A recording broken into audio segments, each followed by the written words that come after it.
අයිබෝවන් රෝරස YouTube channel එකට ඔයාලව ආදරයෙන් පිළිගන්නවා.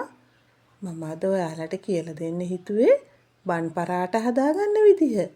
බන් පරාට කිව්වට මේකට මම බිත්තර ඔම්ලට් දාලායි හදන්නේ. ඉතින් අපිට මේකට ඔම්ලට් බන් පරාට කියලා කියන්නත් පුළුවන්. උදෑසනට රාත්‍රියට කෙටි කෑමක් විදිහටත් නැත්නම් තේ වේලාවට වුණත් හදාගෙන රස විඳින්න පුළුවන්. මේක ලේයර්ස් ගලවෙන විදිහටයි අපි හදාගන්නේ. ඒ නිසා හරිම ක්‍රිස්පි ගතියක් තියෙනවා.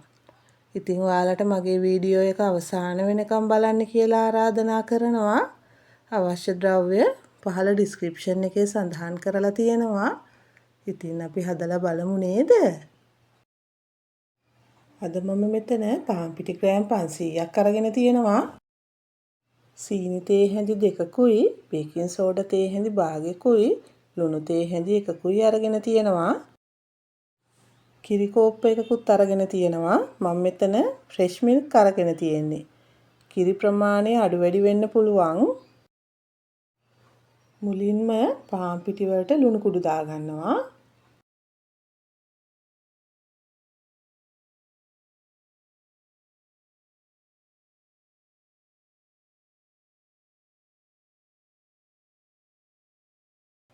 ඊළඟට සීනි ටික දා ගන්නවා.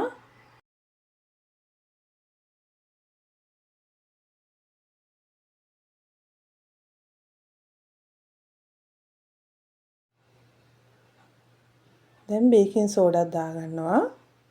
බේකින් සෝඩා කියලා කියන්නේ ආප්ප සෝඩා වලට. ඊළඟට බේකින් සෝඩා, සීනි, ලුණු හොඳට පාන් පිටි එක්ක කලවම් කරගන්න ඕන.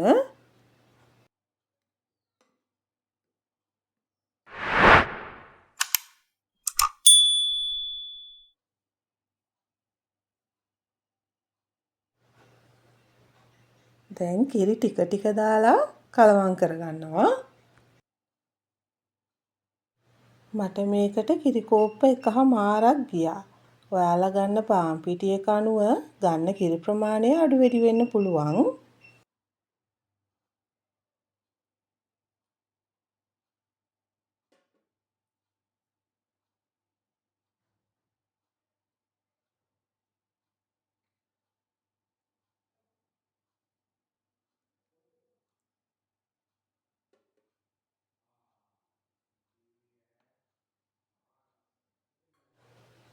දැන් අපි මේ ටික හොඳට අතින් අනා ගන්න ඕන.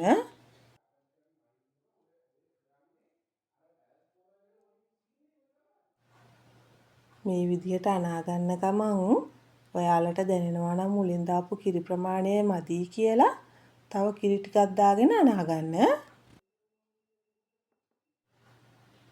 අපි පිටි ඩෝ එකක් හදාගනිද්දි සමහර පාන් පිටි වර්ග වලට වතුර හරි කිරි හරි ටිකක් වැඩිපුර යනවා. ඒත් සමහර පිටි වලට වතුර ඕන වෙන්නේ අඩුවෙන්. ඒ නිසා අපි ඒ ගැන සැලකිලිමත් වෙන්න ඕන. ඔයාලට මේ ටික පැන්ට්‍රි টොප් එකක් උඩට හරි ලෑල්ලක් උඩට හරි දාලා නීට් කරගන්නත් පුළුවන්. මට පුරුදු මේ ක්‍රමය නිසා අද මම මේ බෝල් එකේම මේ ටික හොඳට අනා ගන්නවා.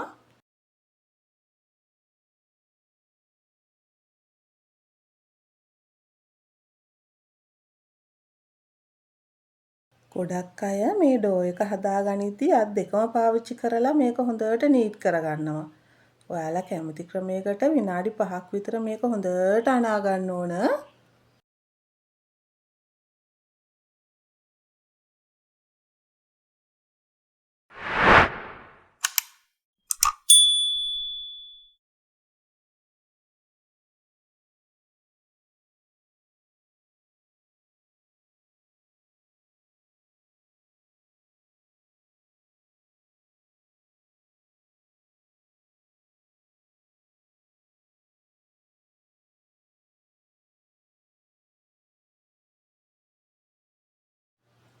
දැන් හොඳට සොෆ්ට් එකට පිටි ඩෝ එක හැදිලා තියෙනවා.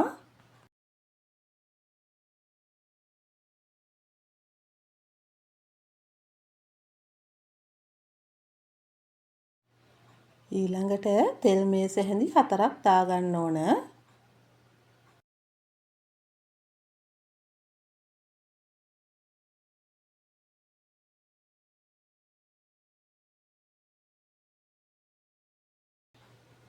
මේ පිටි බෝලෙට හොඳට තෙල් ටික ගා ගන්න ඕන.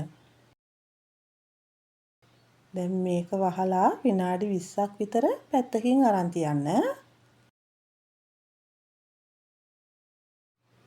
මේ තියෙන්නේ විනාඩි 20කට පස්සේ. දැන් මේකෙන් පිටි බෝල හදාගමු.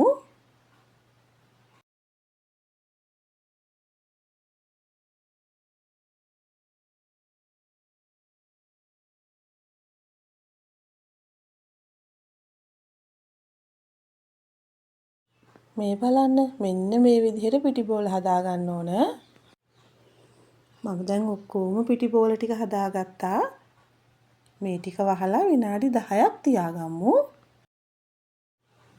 මේ තියෙන්නේ විනාඩි 10කට පස්සේ. දැන් මේ පිටි බෝල එකින් එක ලෑල්ලක් උඩින් තියලා තුනී කරගන්න ඕන. ඔයාලා මුලින් ලෑල්ලේ තෙල් ටිකක් ගාගන්න. ඊළඟට මේ වගේ පිටි බෝලයක් අරගෙන තුනී කරගන්න ඕන.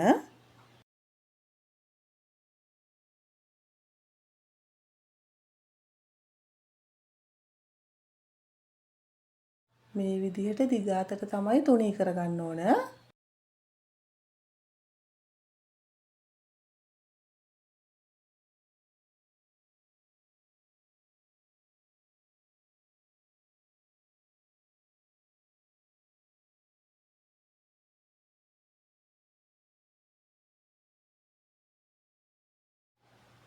දැන් තුනී කරගත්ත රොටිය උඩට තෙල් මේස හැන්දක් විතර මේ විදිහට දාගන්න ඕන. ඊළඟට මේ විදිහට අතින් තෙල් ටික හොඳට ගාගන්න.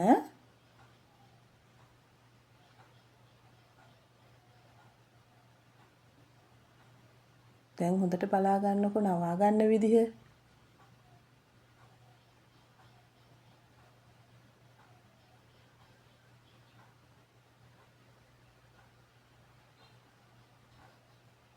ඊට පස්සේ ආයෙත් තෙල් ටිකක් මේ විදිහට ගාගන්න ඕන.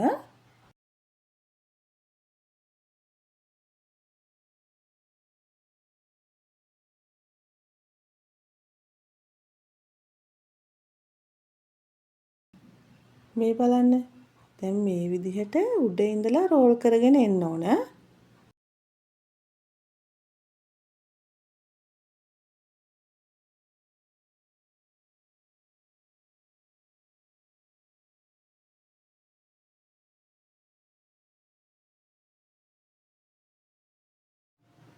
මේ විදිහට භාගයක් දුරට ගෙනල්ලා නවත්තනවා. ඊළඟට පීස කටයක අරගෙන මේ විදිහට කපා ගන්න ඕන. හීන් තීරු වලට කපා ගන්න. ඔයාලට මේකට පිහියක් උනත් පාවිච්චි කරන්න පුළුවන්.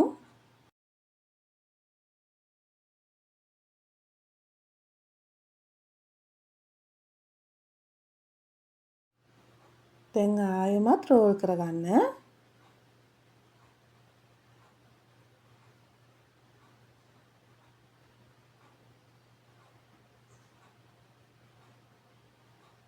මේ බලන්නකෝ. දැන් මේ විදිහට අතින් පොඩ්ඩක් තද කරලා බෝලයක් වගේ හදාගන්න.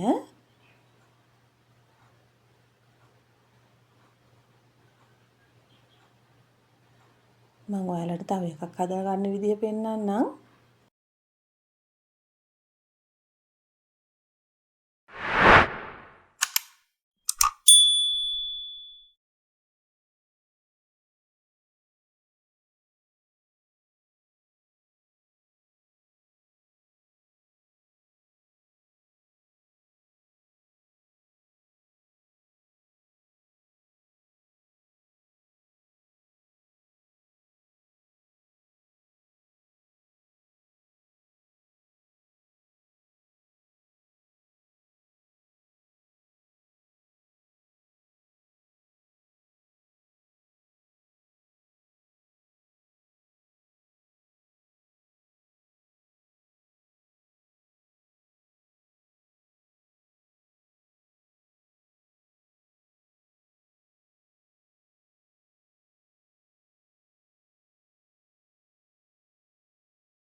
දැන් මේ හදාගත්ත පිටි බෝල වලට උඩින් තෙල් ටිකක් මේ විදිහට දාගන්න ඕන.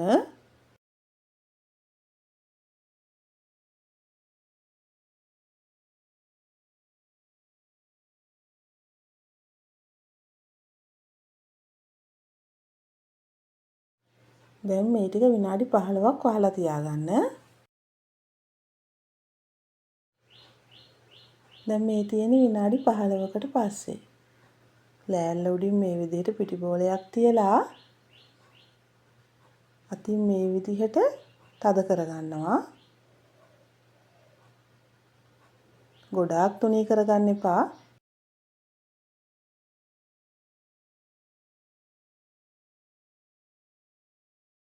මේක බන් පරාටයකනේ. ඒ නිසා මෙන්න මේ ගානට හදාගත්තාම ඇති. මේ විදිහට මම ඔක්කොම ටික හදාගත්තා. දැන් මේ තියෙන්නේ බිත්තර ඔම්ලට් එක හදාගන්න අවශ්‍ය ද්‍රව්‍ය. මම මෙතන බිත්තර 3ක් අරගෙන තියෙනවා. සාමාන්‍ය ප්‍රමාණයේ ලුණු ගෙඩියක්, අමු මිරිස් කරල් 4ක් කපාගෙන අරගෙන තියෙනවා.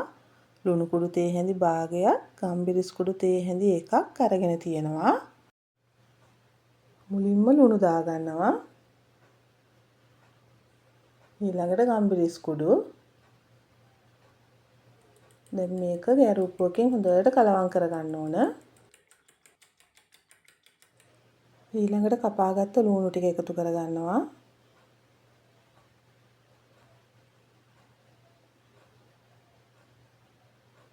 අමු මිරිස් ටිකක් දාගන්නවා. දැන් මේ ටික ආයෙ කලවම් කරගමු.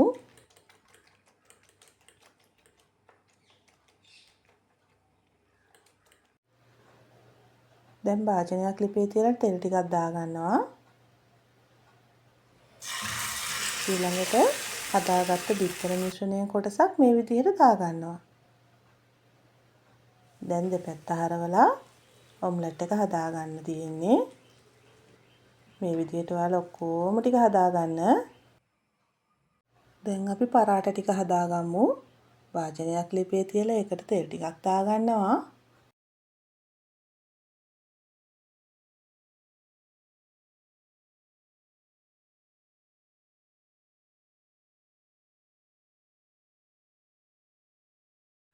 දැන් මේ විදිහට හදාගත්ත පරාට එකින් එක තියාගන්නවා.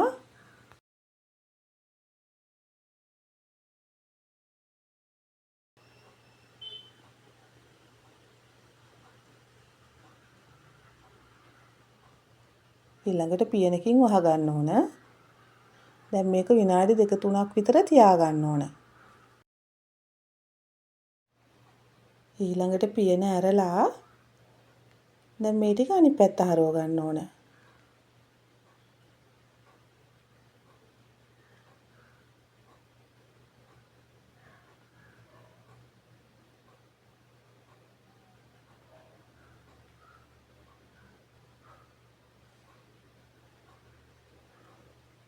ඊළඟට මේකට උඩින් අපි තෙල් ටිකක් ගා ගන්න ඕන. දැන් ආයෙත් පියනෙන් වහගෙන විනාඩි 2-3ක් තව තියාගමු.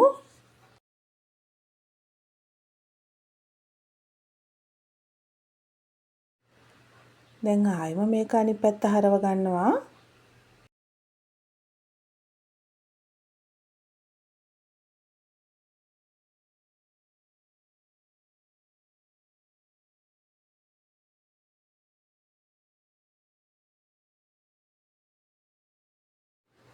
ඊළඟට මේ පැත්තෙත් ආයෙ හොඳින් තෙල් ටිකක් ගා ගන්නවා. ඊට පස්සේ ආයෙ පොඩ්ඩක් වහ ගන්න ඕන.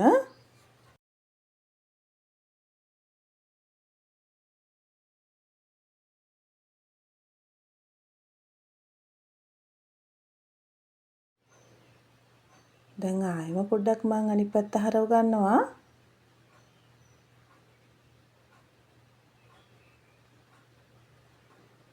මොකද මේක බන් පරාට එක හින්දා මැද තැම්බෙන්න ඕන. දැන් මේ ගානට ආවට පස්සේ මම මේක ලිපෙන් අයින් කරගන්නවා. ඊළඟට අපි මේ බන් පරාට වලට බිත්තර ඔම්ලට් දාගමු. මුලින්ම මේ විදිහට දෙකට මැද්දෙන් ගලව ගන්න ඕන.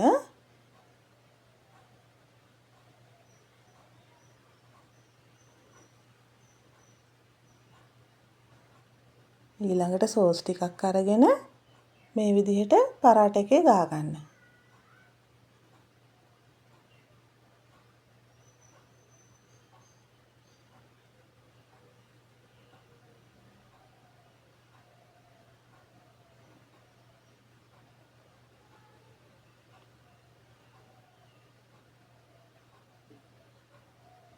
ඊළඟට ඔම්ලට් එකක් අරගෙන මැද්දෙන් මෙන්න මේ විදිහට තියාගන්නවා. පේනව නේද ඔයාලට? ලේයර් වෙන විදිහට හොඳ ක්‍රිස්පි ගතියට මේක ඇවිල්ලා තියෙනවා. මේ තියෙන්නේ මම හදාගත්ත බන් පරාට ටික. මේක හරිම ක්‍රිස්පි, හරිම රසයි. ඉතින් ඔයාලත් හදලා බලලා රස කොහොමද කියලා මට කියන්නකෝ. ඔයා මගේ වීඩියෝ එකට කැමති නම් ලයික් එකක් දාලා යාළුවන්ටත් බලන්න ෂෙයා කරන්න.